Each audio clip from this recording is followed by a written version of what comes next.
Hello everyone, welcome to our channel.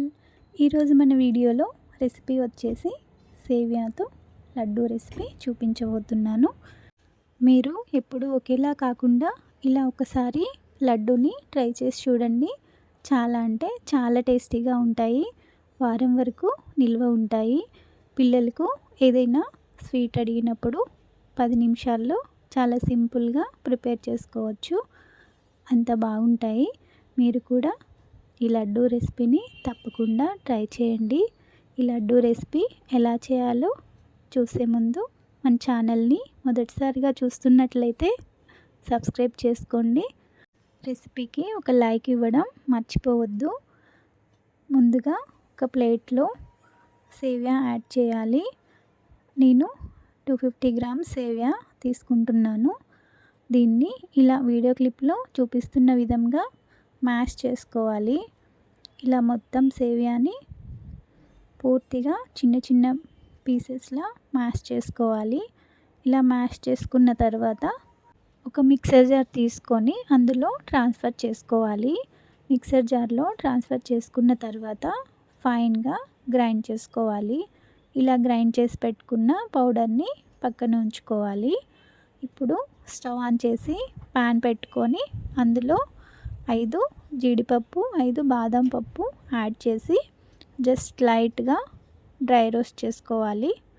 ఇలా 2 నిమిషాలు dry roast చేసుకొని ఒక బౌల్లో తీసుకొని పక్కన పెట్టుకోవాలి. సేమ్ ప్యాన్లో మనం గ్రైండ్ చేసి పెట్టుకున్న సేవ్యా పౌడర్ని యాడ్ చేసుకోవాలి.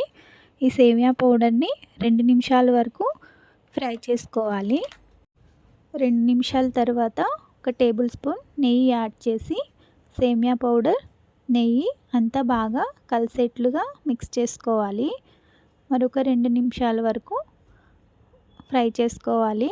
అంటే బ్రౌన్ కలర్ వచ్చే వరకు. మనం సేమ్యా ఎలా ఫ్రై చేస్తామో అలాగే మంచి అరోమా వచ్చే వరకు ఫ్రై చేసుకోవాలి. ఈ టైంలో హాఫ్ కప్ మిల్క్లో సాఫ్రాన్ యాడ్ చేసి పక్కన పెట్టుకోవాలి. సాఫ్రాన్ అనేది ఆప్షనల్ మాత్రమే. మీరు మిల్క్ అయినా యాడ్ చేసుకోవచ్చు. ఇలా బ్రౌన్ కలర్ వచ్చేంత వరకు ఫ్రై చేసుకున్న తర్వాత 2 టేబుల్ స్పూన్లు కండెన్స్డ్ మిల్క్ యాడ్ చేసుకోవాలి. బాగా కలిసేట్లుగా మిక్స్ చేసుకోవాలి. కండెన్స్డ్ మిల్క్ బదులుగా షుగర్ కానీ బెల్లం కానీ యూస్ చేసుకోవచ్చు. మీ స్వీట్నెస్కి తగినట్లుగా యాడ్ చేసుకోండి. అలాగే సాఫ్రాన్ మిల్క్ యాడ్ చేసుకోవాలి.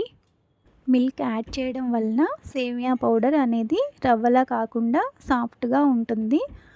అంతా బాగా కలిసేట్లుగా మిక్స్ చేసుకోవాలి. ఫైనల్గా మనం ఫ్రై చేసి పెట్టుకున్న డ్రై ఫ్రూట్స్ను కొంచెం కచ్చపచ్చగా దంచి యాడ్ చేసుకోవాలి.